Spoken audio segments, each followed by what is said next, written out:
Buenas tardes, noches para todos. Está bueno estar juntos una vez más en este año que está terminando. Por allí vamos a tener una presentación muy sencilla, solamente para ir guiando y repasando los puntos del mensaje.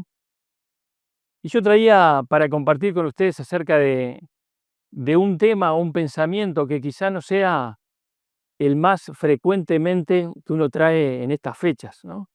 Pero la verdad que podría decir que sentí fuertemente en mi corazón, y creo que de parte de Dios, de traer este tema. Entonces, lo vamos a compartir. La idea es que cada uno lo piense individualmente en su lugar, sin pensar que estás al lado de otro hermano o a otra hermana qué bueno que le haría esto, qué bien que le haría tal pensamiento o cual, ¿no? No, sino a uno mismo. Yo mismo durante la semana, vieron que uno va pensando cosas y agregando un poquito pensamientos a lo que uno está armando, y la verdad que tuve que clamar en algunos momentos, ¿no? Ya me entenderán por qué. Dice Proverbios 29, ¿quién podrá decir, he limpiado mi alma, limpio estoy de mi pecado? ¿Quién podrá decir, he limpiado mi alma, limpio estoy de mi pecado? ¿Qué frase la del escritor de Proverbios? ¿No? Parece con cierta desazón, como diciendo, bueno, es una pregunta retórica, pero que la respuesta es, y bueno, nadie, ¿no? Nadie humanamente hablando y desde su humanidad, desde sus propias fuerzas, puede decir, he limpiado mi alma, limpio estoy de mi pecado, ¿no? Nos hace pensar en nuestra propia pecaminosidad, podemos decir, ¿no? En la oscuridad de nuestro corazón, muchas veces, ¿no? Tener el corazón limpio es algo totalmente imposible para el ser humano, pero lo que es imposible para los hombres, dijo el Señor Jesús, que es posible para Dios. Y cuando nosotros seguimos leyendo las páginas de la Escritura, después de esa declaración, de esa pregunta del escritor de Proverbios, llegamos al Nuevo Testamento y nos damos cuenta que por la muerte del Señor Jesucristo, por su sacrificio, por su sangre derramada, es posible esa limpieza. Y lo sabemos, y lo estuvimos celebrando y recordando hace un ratito. Ahora también leemos que para que esa sangre sea aplicada a mi vida y sea limpiado mi interior, hay algo que tiene que ocurrir inmediatamente antes, podríamos decir, y es el arrepentimiento, ¿no? Y de eso se trata lo que vamos a pensar. Vamos a pensar en el arrepentimiento, que quizás sea algo que no hablamos mucho y quizás, solo quizás, sea algo que no hemos entendido por completo. En estas épocas escuchamos mucho una frase hecha que dice año nuevo, vida nueva, ¿no? Y todos la repiten, o muchos la repiten, aunque es completamente falsa, ¿no? Sabemos que no es verdad. El cambio de calendario no trae una vida nueva, pero para cambiar, para realmente cambiar, hay una manera, hay que cambiar el corazón. Si hay un cambio espiritual y profundo, sí puede cambiar la vida. De lo contrario, el cambio de año solamente va a traer un cambio de calendario y nada más. Quizá no hemos entendido totalmente el poder y el alcance del arrepentimiento. No hay salvación sin arrepentimiento. El Señor Jesús, durante su ministerio terrenal, cuando empezó a predicar, ¿se acuerdan lo que decía? El tiempo se ha cumplido, el reino de los cielos se ha acercado, arrepentíos y creed al Evangelio. El arrepentimiento es absolutamente necesario para entrar en el reino de Dios. No hay conversión sin arrepentimiento. No hay perdón de pecados sin arrepentimiento. Y eso lo sabemos. Pero el arrepentimiento no es solo necesario para tener la salvación eterna, sino también es una necesidad diaria, cotidiana, para los que hemos creído. Por nuestra debilidad, por lo pecadores que somos, porque somos seres que estamos en la raza caída, como dice la Escritura, a pesar de conocer al Señor durante nuestra vida, pecamos y se hace entonces necesario tratar con ese pecado que hay en nuestro corazón para quitarlo. Y es entonces el arrepentimiento, junto con la sangre de Cristo, lo que nos limpia de nuestros pecados. Ahora, si no entendemos qué es el arrepentimiento, no vamos a llegar muy lejos en la vida cristiana. Es más, quizás sea la falta de entendimiento de lo que es realmente el arrepentimiento la causa de estancamiento en la fe que profesamos. ¿Será por eso que continúas en la misma dinámica de una fe, una vida en derrota, apagada? Dice el Proverbio 28:13, el que encubre sus pecados no prosperará. Cuando en vez de arrepentirnos tratamos de encubrir nuestro pecado, de pasarlo por alto como si no estuviera, nos va a ir mal, ¿no? Si tratamos de encubrir o ocultar nuestro pecado y no lo tratamos a fondo a través del arrepentimiento, eso va a quedar allí, infectando nuestra vida, haciendo que sea imposible el crecimiento espiritual, haciendo que el ministerio no sea fructífero, haciendo que el servicio no sea eficaz, quitándonos el gozo de la salvación. La alabanza no será algo extraño, ajeno. El congregarse será una carga. No vamos a disfrutar de estar con los hermanos, no vamos a disfrutar de las bendiciones de tener el corazón limpio, porque hemos decidido encubrir un pecado y no arrepentirnos. Y eso puede llegar a ser muy grave para nuestra vida. Quizá te esté pasando esto, hermano, hermana, no lo sé. Cada uno se tiene que examinar, ¿no? Si es así, tenés que escuchar atentamente lo que vamos a compartir como de parte de Dios. Entender el arrepentimiento es vital para el creyente. ¿Saben? Arrepentimiento, en el griego que nos habla la Escritura, se dice metanoia, se escribe metanoia en el griego, ¿no? ¿Y qué es esto de metanoia? Noia quiere decir mente y meta quiere decir cambio. Por eso la palabra, por ejemplo, metamorfosis quiere decir cambio de forma, ¿no? Como de un gusano a una mariposa, ¿no? Pero metanoia quiere decir cambio de mente, un verdadero cambio de actitud que implica un cambio total de rumbo. Eso es arrepentirse. Cambiar nuestra actitud, cambiar nuestros pensamientos, cambiar la forma en que estamos considerando el pecado y volvernos hacia Dios, su camino, sus pensamientos. Es un giro de 180 grados hacia Dios. Así que en este último mensaje del año te vamos a proponer, pero no solo un cambio de año, sino un giro completo, un cambio de mente. Vamos a considerar el verdadero arrepentimiento. Y para eso vamos a mirar la vida, o si se quiere, seguir mirando la vida, porque Gustavo nos hacía pensar mucho de David. Y vamos a mirar el Salmo 51. Y vamos a ver allí como, podríamos decir, la anatomía del verdadero arrepentimiento.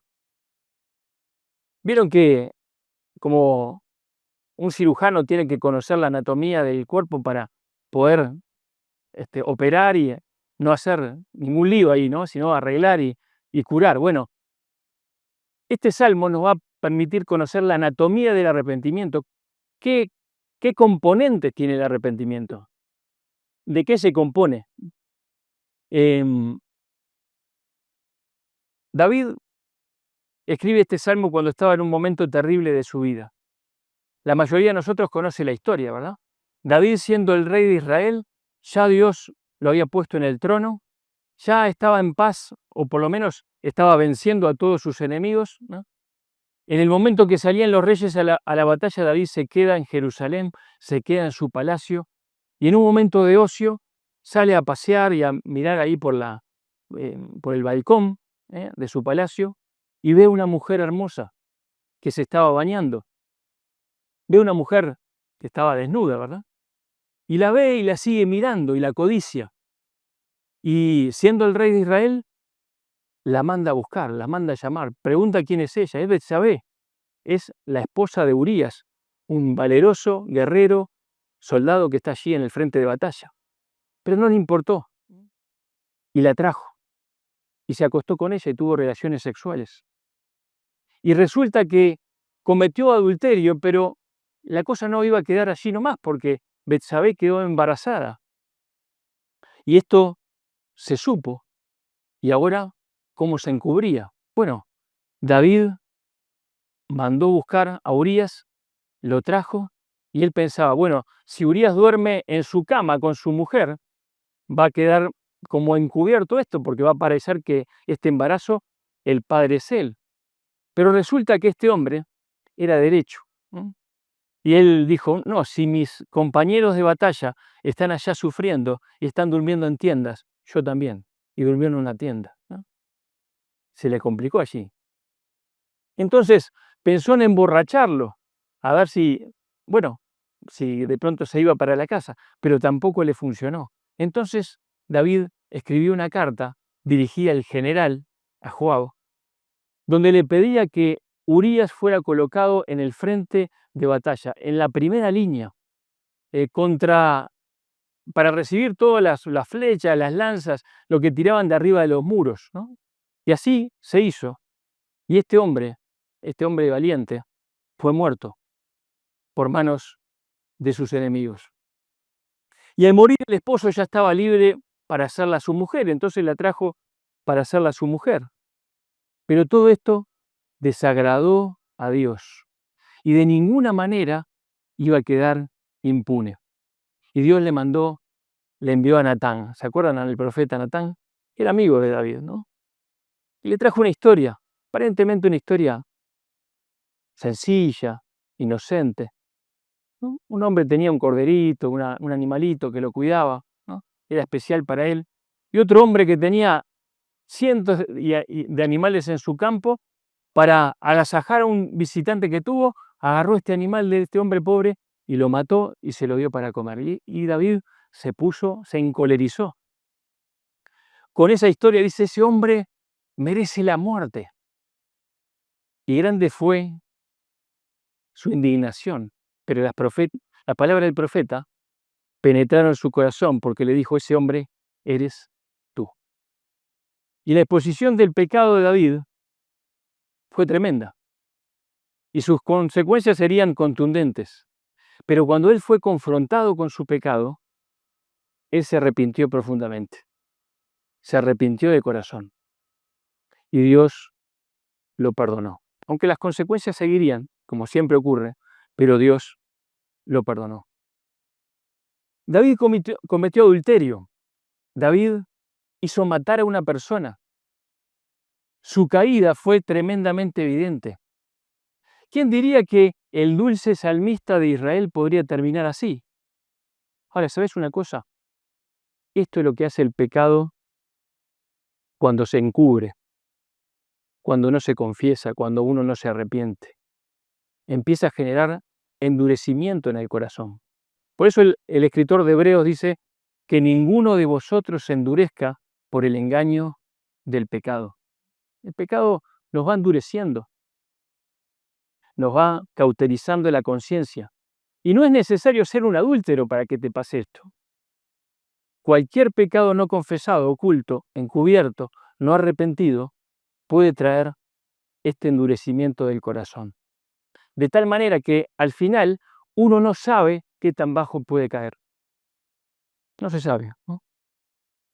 Inmoralidad sexual seguro, pero también el orgullo, también la falta de perdón, también el enojo, la ira, cualquier pecado que escondamos y no confesemos. Es de gran poder destructivo el pecado. Pero a pesar de la caída, la historia de David nos da esperanza, porque si bien el poder destructivo del pecado es muy grande, hay mayor poder en la sangre de Cristo. hay esperanza en la gracia de Dios. Y este salmo precioso que vamos a leer ahora atestigua que se puede alcanzar el perdón, no importa lo bajo que uno haya caído. Y vamos a mirarlo entonces y ver esta anatomía del arrepentimiento. El Salmo 51. Y miren lo que dice el encabezado del Salmo, por lo menos en la Reina Valera 60. Dice, al músico principal, Salmo de David, cuando después que se llegó a Betsabé, vino a él Natán el profeta. Y dice así David, ten piedad de mí, oh Dios, conforme a tu misericordia. Conforme a la multitud de tus piedades, borra mis rebeliones. Lávame más y más de mi maldad y límpiame de mi pecado. Porque yo reconozco mis rebeliones y mi pecado está siempre delante de mí. Contra ti solo he pecado y he hecho lo malo delante de tus ojos, para que seas reconocido justo en tu palabra y tenido por puro en tu juicio. He aquí, en maldad he sido formado y en pecado me concibió mi madre. He aquí tú amas la verdad en lo íntimo y en lo secreto me has hecho comprender sabiduría. Purifícame con hisopo y seré limpio. Lávame y seré más blanco que la nieve. Hazme oír gozo y alegría y se recrearán los huesos que has abatido. Esconde tu rostro de mis pecados y borra todas mis maldades. Crea en mí, oh Dios, un corazón limpio y renueva un espíritu recto dentro de mí. No me eches de delante de ti y no quites de mí tu Santo Espíritu. Vuélveme el gozo de tu salvación y el espíritu noble me sustente. Entonces enseñaré a los transgresores tus caminos y los pecadores se convertirán a ti. Líbrame de homicidios, oh Dios, Dios de mi salvación. Cantará mi lengua tu justicia. Señor, abre mis labios y publicará mi boca tu alabanza. Porque no quieres sacrificio que yo lo daría. No quieres holocausto. Los sacrificios de Dios son el espíritu que al corazón contrito y humillado no despreciarás tú, oh Dios. Haz bien con tu benevolencia a Sión, edifica los muros de Jerusalén. Entonces te agradarán los sacrificios de justicia, el holocausto u ofrenda del todo quemada. Entonces ofrecerán becerros sobre tu altar. Salmo precioso, ¿no? Para repasarlo después en la casa. Ya desde el versículo 1 vemos que David tenía una gran carga de culpa. La palabra de Dios lo había confrontado y él se sintió culpable, porque era culpable, ¿verdad? Y él acudió directamente a Dios. Él no fue a la religión, él no fue a la medicina, a la psiquiatría, a la psicología o a la autoayuda. Él fue directamente a Dios. No hay solución para la culpa fuera de Cristo. No hay. Solo la muerte expiatoria de Cristo en tu lugar en la cruz es lo que puede quitar tu pecado y tu culpa. No hay otra manera. David no iba a apelar tampoco a quien él era, o a quien había sido, o las cosas que había hecho para Dios. No importaban esas cosas en ese momento. David solamente apeló a quien era Dios, a su bondad, a su misericordia. No se fue a acercar a Dios para pedirle perdón por lo bueno que él había sido antes, sino por lo bueno que era Dios ahora. Y vamos a pensar en 5 componentes del verdadero arrepentimiento que están aquí salpicados, podríamos decir, en el Salmo. Y allí la siguiente diapo, ahí está, van a ir apareciendo ahí a poquito. Y el primer componente del verdadero arrepentimiento es la comprensión. Comprensión. David declara, yo reconozco mis rebeliones y mi pecado siempre está delante de ti. Contra ti solo he pecado, he hecho lo malo delante de tus ojos. Luego dice que Dios en lo secreto lo había hecho comprender sabiduría. Saben, hermanos, para arrepentirnos debemos comprender lo que hemos hecho. Debemos comprender y entender que hemos pecado y reconocerlo delante de Dios. Y esto es una parte fundamental del arrepentimiento, ¿no? El pecado no hay que encubrirlo, no hay que justificarlo, ¿no? No hay que minimizarlo tampoco, no hay que ignorarlo, sino que hay que reconocerlo. He pecado. Si negamos que hay pecado, no hay posibilidad de limpieza, ¿verdad? ¿Se acuerdan de la iglesia de la Odisea en Apocalipsis? La iglesia de la Odisea estaban convencidos de que ellos eran ricos y que no tenían ninguna necesidad. Pero cuando Jesucristo les habla, le dice que eran tibios, desventurados, miserables, pobres, ciegos y desnudos. O sea, que me parece que el Señor puede tener una visión muy diferente a lo que nosotros tenemos de nosotros mismos. El Señor les mandó arrepentirse para poder ser restaurados, pero tenían que reconocerlo. Lo primero es comprender, reconocer el pecado, y eso es la acción del Espíritu Santo en el corazón. David había pecado contra muchos. Es más, David había pecado contra todo el pueblo porque era el rey. Pero él dice, contra ti solo he pecado. Había ofendido primero y principalmente a Dios. Y saben, mi pecado ofende primero que nada a Dios. Y lo he de reconocer delante de Él antes que a nada. ¿Se acuerdan de la diferente actitud de Saúl?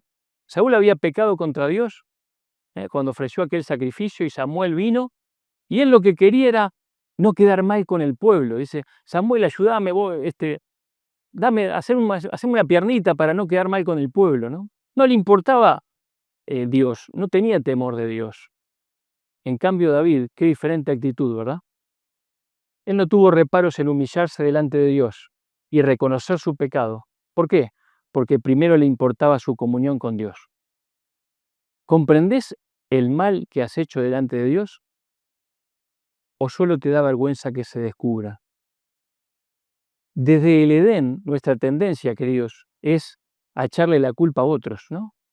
Dijo Adán, la mujer que me diste, ¿no? Pero la culpa la tenía él. Reconocer nuestra culpa es lo primero. Comprender que hay pecado. ¿Hay pecado sin reconocer en mi vida, en tu vida? El que encubre su pecado no prosperará, pero el que los confiesa y se aparta alcanzará misericordia. El segundo componente del arrepentimiento es una palabra ahí capaz que media rara, extraña, no tan usada, pero es la compunción. ¿Escuchaste alguna vez estar compungido? Compunción. El versículo 8, David dice, se recrearán los huesos que has abatido. David sentía pesar en su corazón por lo que había hecho. ¿Saben? Cuando uno comprende realmente lo malo que es el pecado y lo que le costó a Dios, ¿verdad? Lo lejos que nos ha llevado, esto tiene que traer pesar en mi corazón. Eso es parte de la obra del Espíritu en mi corazón. Dice el Salmo 32, mientras callé, se envejecieron mis huesos, en mi gemir todo el día, se volvió mi verdor en sequedades de verano. ¿Verdad? Cuando el Espíritu Santo nos muestra que hemos pecado, hay pesar en nuestro corazón. Pero ese pesar, esa tristeza, quiere guiarnos al arrepentimiento, ¿no? Pablo les había escrito una carta a los Corintios, una carta muy directa, muy confrontativa, que le marcaba su pecado, y le responde allí en 2 Corintios 7:8, dice, porque aunque os contristé con la carta, se los puse tristes, no me pesa, aunque entonces lo lamenté, porque veo que aquella carta, aunque por algún tiempo os contristó, ahora me gozo, no porque hayáis sido contristados, sino porque fuisteis contristados para arrepentimiento, porque habéis sido contristados según Dios, para que ninguna pérdida padecieseis por nuestra parte, porque la tristeza que es según Dios produce arrepentimiento para salvación, de que no hay que arrepentirse, pero la tristeza del mundo produce muerte. Porque aquí esto mismo de que hayáis sido contristados según Dios, ¿qué solicitud produjo en vosotros? ¿Qué defensa, qué indignación, qué temor, qué ardiente afecto qué celo y qué vindicación. Habían habido muy buenos resultados después de que pasaron por esa tristeza del corazón. Cuando hay pecado, hermanos, el Espíritu va a producir pesar en nuestro corazón. No nos va a dejar tranquilos. A no ser que nuestra incredulidad y nuestra actitud de perseverar en el pecado termine silenciando el Espíritu, ¿verdad? Y es cosa muy triste, ¿no? Pero la tristeza que quiere producir el Espíritu Santo en nuestro corazón es para que nos lleve a buscar el perdón, es para arrepentimiento. Ojo, ¿verdad? No se trata de estar triste porque me descubrieron. No se trata de estar triste por todo lo que voy a perder ahora que me descubrieron. No se trata de estar triste porque el qué dirán ahora cuando se sepa. No se trata de estar triste por estas cosas, sino surge de la noción de haber fallado delante de Dios, de considerar mi debilidad, de cómo soy capaz de estropear todo lo que Dios me ha dado, ¿no? Eso es lo que produce pesar. También se puede llorar por un orgullo herido, ¿verdad? Pero eso no es parte del arrepentimiento. Parte del arrepentimiento es sentir el peso de la culpa personal delante de Dios, del Dios que me ama y que me ha dado todo. Hoy la sociedad le dispara la culpa. ¿Por qué? Porque no sabe cómo manejarla, no tiene solución para la culpa. Ahora, cuando a un creyente le pesa la culpabilidad de parte de Dios, es para llevarte a la cruz, es para llevarte al arrepentimiento. El único capaz de quitar la culpa es Cristo, es para llevarte a los pies de la cruz. Pero si hay comprensión y hay compunción, en este salmo está lleno de confesión también. Confesión. David confiesa delante de Dios lo que había hecho. Y David le llama a su pecado, así, pecado, ¿no? Le llama maldad, mi pecado, mi rebelión. No usa palabras más suaves, ¿verdad? No dice que falló o que cometió un error o que se le fue la moto, ¿no? Él sabía que era un adúltero y un asesino. Duro eso, ¿no? Saben, la confesión es una parte importante del arrepentimiento. Confesar, la etimología de la palabra es decir lo mismo. Confesar quiere decir lo mismo que Dios acerca de lo que estamos diciendo. Entonces, no es tuve una aventura, es cometí adulterio. No es bebí de más, es me emborraché. No es tomé lo que no es mío, es robé. No es falté a la verdad, es mentí. Hermanos, no podemos cambiarle los nombres a los pecados. Cuando alguien se confiesa delante de Dios, no usa sinónimos o eufemismos, si se quiere, ¿no? Para que no suene tan mal lo que he hecho. Porque eso lleva una parte de vergüenza delante de Dios, ¿no? Cuando yo hablo con el Padre que me salvó y le digo, Dios, yo hice esto, es vergonzoso, pero eso es parte del arrepentimiento. Es necesario que uno le ponga al pecado el nombre que tiene y el tono que tiene, y eso es confesar. Llevar esa vergüenza de lo que he hecho delante de Dios, reconociendo que es tan malo como Dios dice que es. Y la palabra de Dios no cambia. Lo que Dios dice que es pecado sigue siendo. Eso es confesar. Pero si David confiesa su maldad, su pecado y su rebelión, también clama, clamor. Y este salmo es un clamor en sí. Está lleno de clamor. Todo el salmo es la búsqueda de perdón y de limpieza de su corazón. Él dice, ten piedad de mí, borra mis rebeliones, lávame, límpiame, purifícame, esconde tu rostro de mis maldades, borra todas mis maldades, no me eches de delante de ti.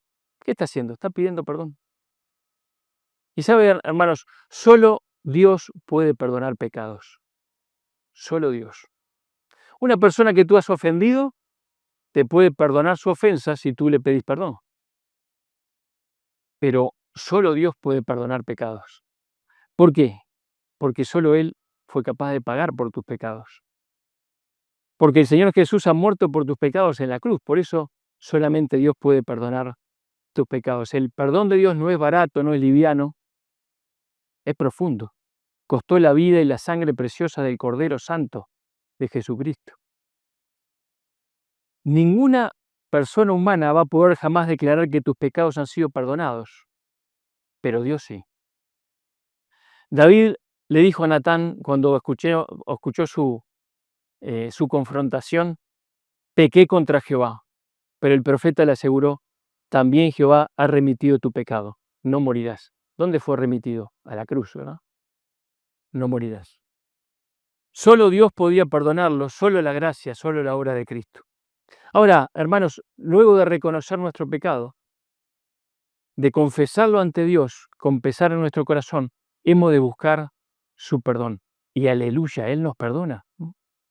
Él nos perdona. El Salmo 103 dice que Dios es el que perdona todas tus iniquidades.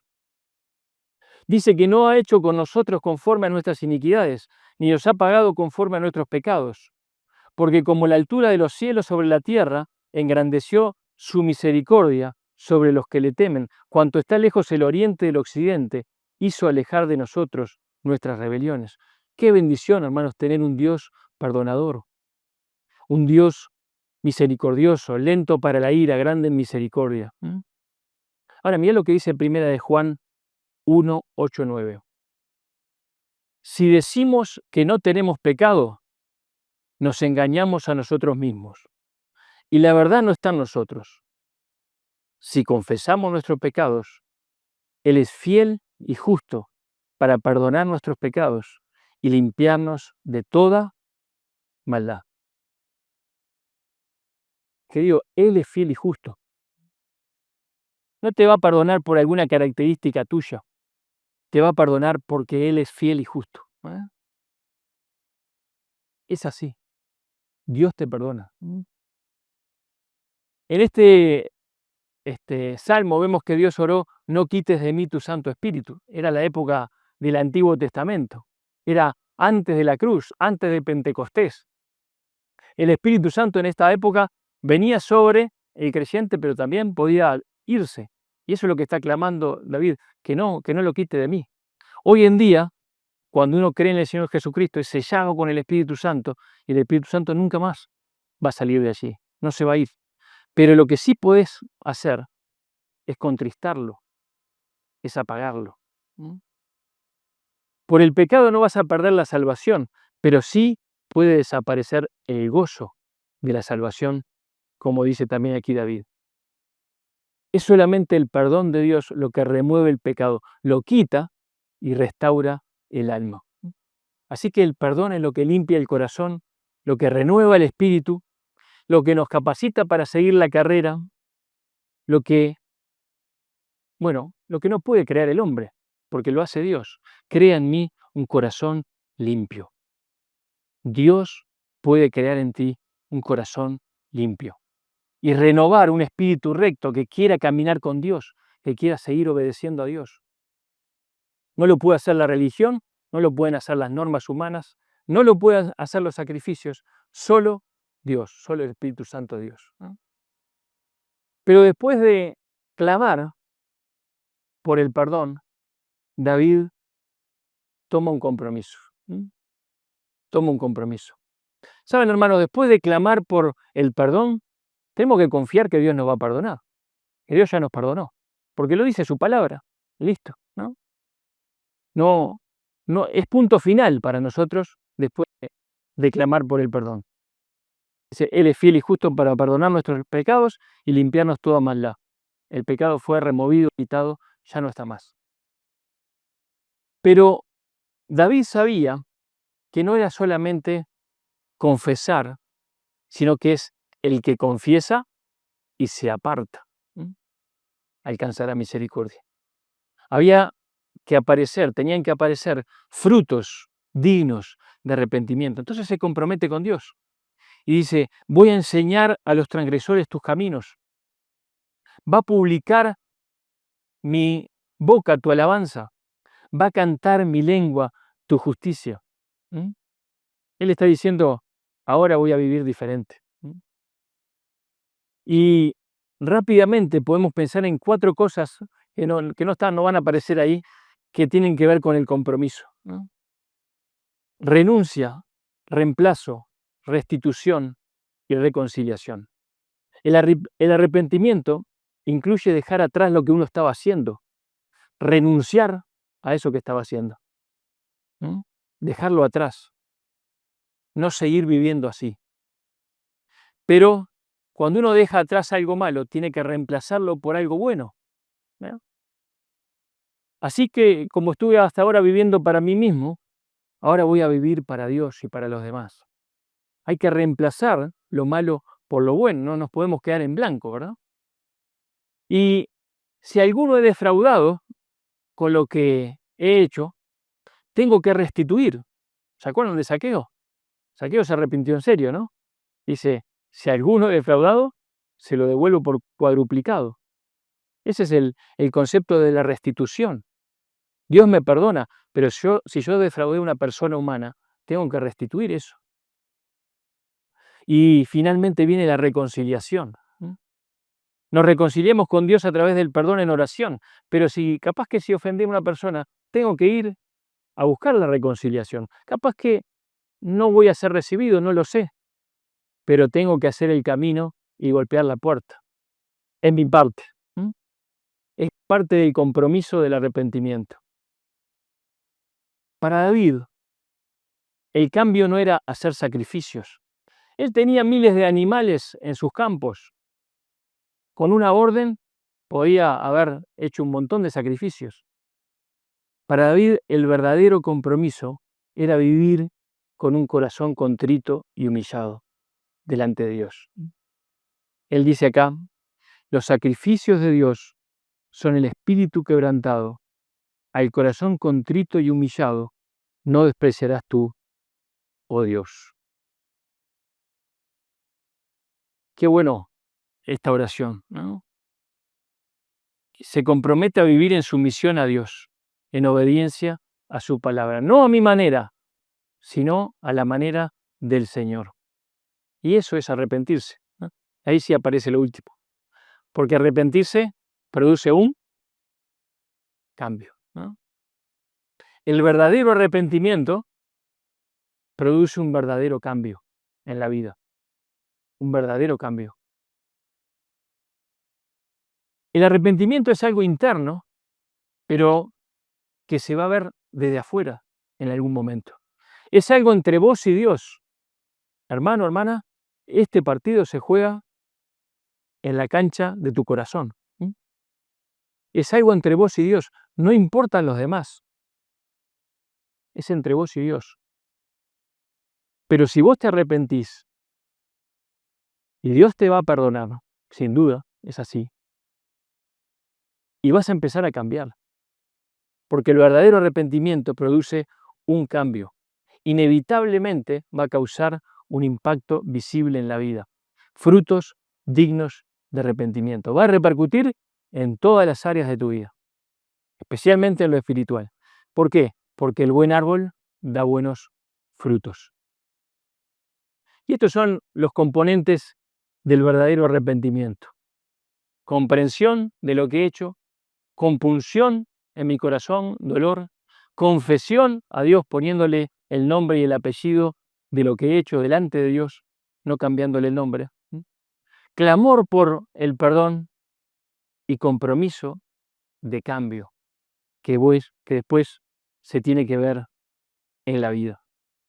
Que el Señor nos conceda la gracia de poder arrepentirnos de aquello que nos carga, de aquello que nos estorba, y poder traerlo a los pies de la cruz.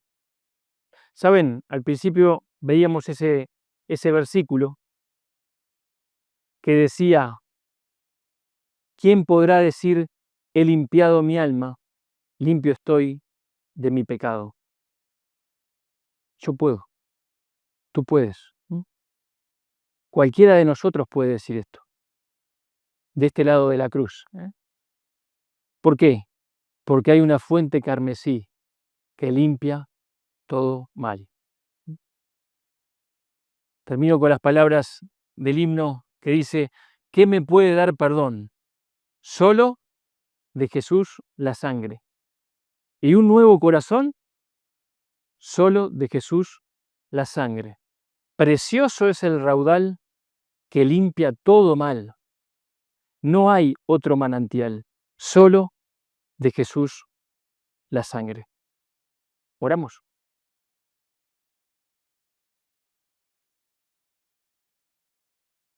Padre que estás en el cielo, queremos darte gracias por tu amor, por tu misericordia, por tu gracia, por el perdón tan abundante que tú nos ofreces en el Señor Jesucristo. Padre, quizás algunos de los que estamos aquí estamos cargados y estorbados por pecado no arrepentido, por pecado no confesado delante de ti. Señor, que tu Espíritu obre en nuestros corazones para que sin demora podamos quitar eso de nosotros y que la sangre preciosa de Cristo, de ese Cordero sin mancha y sin contaminación que fue dado, sacrificado en la cruz por nosotros, pueda limpiarnos. Gracias, Padre, porque solamente en esa sangre hay perdón, solamente en esa sangre hay limpieza del corazón. Y qué bueno es tenerla a mano, qué buena es tenerla disponible. Señor, que tú sigas obrando en nuestros corazones.